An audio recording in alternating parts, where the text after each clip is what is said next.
আমি জানি না, আমি সব জানি, সব জানি। নিজের আত্মীয়, নিজের বাড়ির লোক, নিজের বাড়ি সব নিজেরই হয়। আর বউয়ের বাড়ি, বউয়ের আত্মীয়, বউয়ের লোকজন কেউ নিজের হয় না। সেখানে ভদ্রতাটাও করা যায় না। কেন, কি করেছি? কি করেছি? কি করেছি? কি করনি তুমি? আগের আগের মাসে, তার আগের মাসে আমার মাসতুতো বোনটা, ওর বিয়ে হলো। ওর বাড়ির লোক তোমার পা ধরতে বাকি রেখেছিল, বলেছিল বাবা আমার তো ছেলে নেই, তুমি এসে বিয়েটা উতরে দিও, তুমি না থাকলে বিয়ে হবে না। গেছিলে তুমি? গেছিলে? তুমি নাকি পুরো বিয়েতে ছুটিই পাওনি, আমাকে ঠেলে পাঠিয়ে দিলে আর নিজে এখানে বসে থাকলে। আমার যে কি মাথা কাটা গেছে, সবার কাছে বলতে বলতে মুখ ব্যথা হয়ে গেছে যে আমার বর ছুটি পাইনি গো, ছুটি পাইনি গো। সেই বেলায় তো আমার ছুটি হলো না, আর এইবার নিজের ভাইয়ের বিয়েতে তুমি ছুটিটা পেলে কি করে?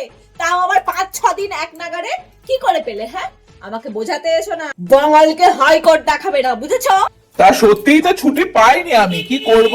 তুমি আর মিথ্যে কথা আমাকে বলো না।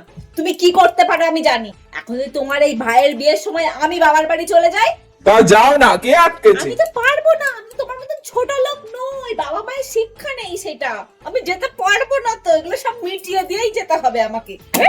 কি গো, তোমার মা তার ছোট বৌমার জন্য এই বড় একটা নেকলেস বানিয়েছে, আবার এত মোটা, কত ভরি আছে ওতে আমি জানি না। আমার বিয়ের সময় কি করেছিল? আমার বিয়ের সময় খুব জোর হলে 20,000 থেকে 25,000 টাকা মনে হয় গয়নার ভরি ছিল। তখন আমাকে একটা লিখে চেন গলায় পরিয়ে দিয়েছে। হ্যাঁ, কি হচ্ছে আমি বুঝতে পারছি না, তুমি কিছু বলবে কি বলবে না? না, বলবো না। তুমি বলবে না আমি জানি তো, তোমার মুখতে সুতো দিয়ে সেলাই করা থাকে এই বেলায়।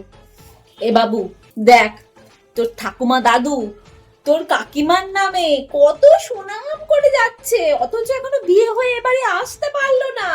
আমার ছোট বৌমা এই পারে, আমার ছোট বৌমা ওই পারে। আমার নামে কোনো কথা নেই, আমি কিচ্ছু পারি না, এত বছরে কিচ্ছু করিনি এ বাড়ির জন্য। আমার নামে একটা মুখে রা শব্দটা নেই। সেই কোন ছোট বয়সে বিয়ে করে এসে এই সংসারের জন্য কত কিছু করলাম, তার বেলায় মুখে লিখো প্লাস্টার লাগানো আছে। আর তোর বাবা কিছু বলবে না তো, এর বেলায় কিছু দেখতে পারে না। আমার কপালটাই খারাপ, ঘর শত্রু বিভীষণ রেখে দিয়েছি, বিভীষণ। আমার হয়ে বলার একটা লোক নেই বাড়িতে। আমি এই বিয়েটা মিটলেই চলে যাবো, থাক ছোট বৌমাকে নিয়ে সবাই।